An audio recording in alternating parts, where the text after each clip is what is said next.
convido agora o senhor Rodrigo Sawaia, da Absolar. Olá, boa tarde a todos. Eu estou trazendo aqui as contribuições em nome da Associação Brasileira de Energia Solar Fotovoltaica. Eu gostaria primeiramente de parabenizar a ANEEL por essa revisão da 482, muito relevante. A gente considera que que a Resolução Normativa 482 foi de fato uma mudança de paradigma para o setor elétrico brasileiro, né? Bom, primeiro sobre a Absolar rapidamente, nós somos uma associação que representa empresas nacionais e internacionais atuando no setor fotovoltaico, mais de 80 associados no momento e crescendo e aberto a novas empresas interessadas. Bom, eu fiz aqui uma compilação das principais contribuições, mas traremos mais para a ANEEL também. Primeiro, uma contribuição simples, prática e eficiente, que é que se cria um sistema online para o cadastramento e acompanhamento dos pedidos junto às distribuidoras. Isso facilitaria, primeiro, uma redução de tempo e de custos para as distribuidoras, para as empresas e para os consumidores. Também uma maior agilidade no processo e facilidade, simplicidade, transparência na hora de acompanhar esse procedimento todo. Essa metodologia já foi testada em diversos outros países, aprovada e traz benefícios para a micro e mini geração. Um outro ponto importante é a reinclusão do termo comunhão de fato e de direito, que também foi mencionado aqui em outras contribuições, e a possibilidade de compartilhamento de créditos de energia entre CNPJ de matrizes e filiais, né? Isso permite, primeiro, recuperar a redação inicial da 482, que só foi alterada, vamos lembrar, pela questão tributária. Infelizmente, naquele momento não teve o resultado esperado, por isso, agora que a questão já está caminhando na direção correta, a gente acha justo retornar essa possibilidade para 482. Também retoma uma maior participação da sociedade brasileira, já que abre espaço para outros tipos de clientes e permite novos negócios para o setor. Fora isso, mecanismo de geração distribuída, agregada e comunitária. A nossa proposta é que a gente possa, de fato, ter o uso da geração distribuída em CPFs e CNPJs diferentes. Aqui foi mencionado a comunidade solar, estamos indo no mesmo tipo de proposta, né? Avançar em cima do condominial, abrindo um pouco mais a oportunidade para o mercado nesse sentido. E isso também permite transformar o Brasil em uma referência no modelo de mercado de medição líquida, que já é aplicado em outros estados líderes, por exemplo, em algumas regiões dos Estados Unidos, e o Brasil poderia também fazer uso dessa metodologia. Também seria uma forma de ampliar, né, a abrangência da micro e mini geração, que entendo é uma das metas da ANEEL com essa revisão. Correção do cálculo de créditos acumulados. Aqui eu vou dar um exemplo para isso ficar bastante claro.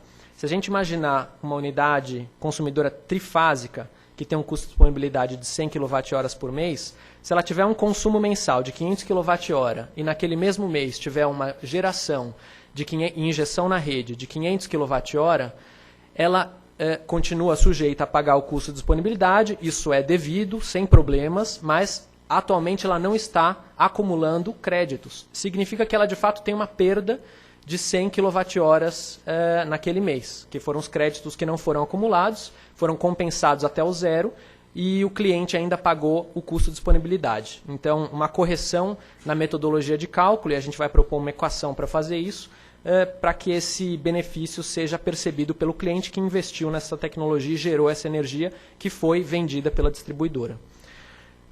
Além disso, permitir que o limite de potência que está sendo proposto seja calculado não exclusivamente pelo limite de potência da unidade ou do CNPJ aonde está sendo instalado, mas levando em consideração a comunhão de fato e de direito.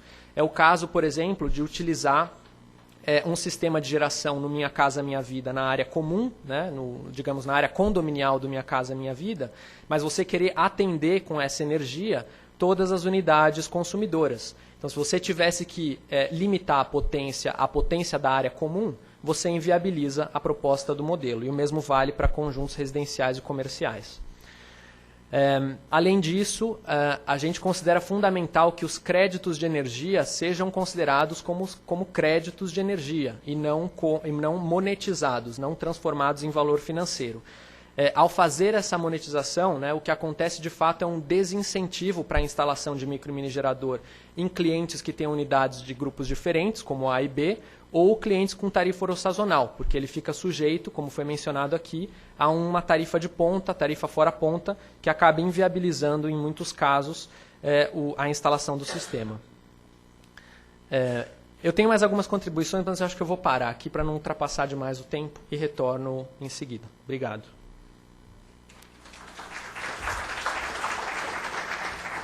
Obrigado mais uma vez pelo tempo adicional. Um outro ponto que a gente considerou interessante é que as informações da micro e mini geração, desses sistemas conectados, possam ser disponibilizadas com a sociedade brasileira.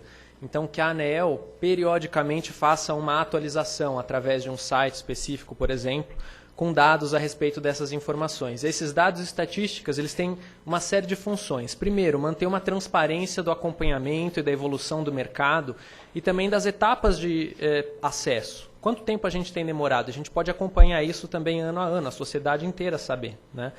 Informações sobre as fontes e tecnologias que são utilizadas. A gente já tem dados sobre as fontes, mas e as tecnologias? A ANEEL tem acesso a esses dados através de formulários e poderia disponibilizar isso também. E, finalmente, isso seria subsídio para novas políticas públicas e também pesquisas. Então, é muito rico, é uma fonte de dados muito rico que, se pudesse ser disponibilizada para a sociedade, poderia ser aproveitada em diversas formas. Um outro ponto que foi mencionado aqui por diversas perspectivas é a questão do prazo, né? Inicialmente, a Absolar também é contrária à necessidade de um prazo de vigência para os créditos. A gente entende que isso não é necessário e que a modicidade tarifária não deve ser colocada como uma responsabilidade de consumidores individuais, sejam eles pessoa física ou pessoa jurídica.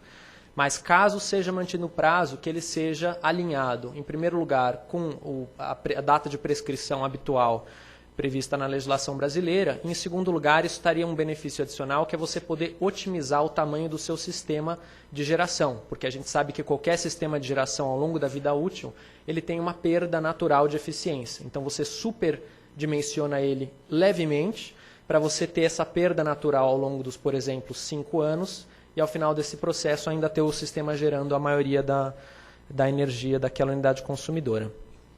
Finalmente, isso foi mencionado ontem e hoje reiteradas vezes, a possibilidade de se utilizar recursos de P&D e eficiência energética para a geração distribuída que tragam benefícios à sociedade brasileira como um todo, como é o caso de escolas, creches, postos de saúde, hospitais.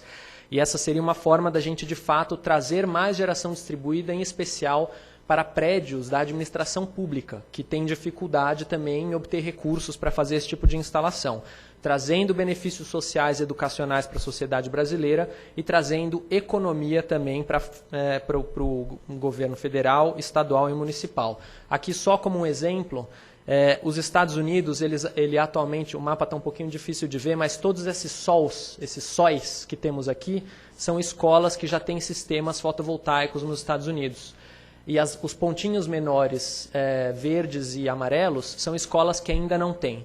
Então, se mesmo os Estados Unidos, que já tem uma quantidade significativa de geração distribuída, ainda tem caminho para fazer, a gente teria esse caminho para percorrer aqui no Brasil e trazer esse benefício para a nossa sociedade. Muito obrigado.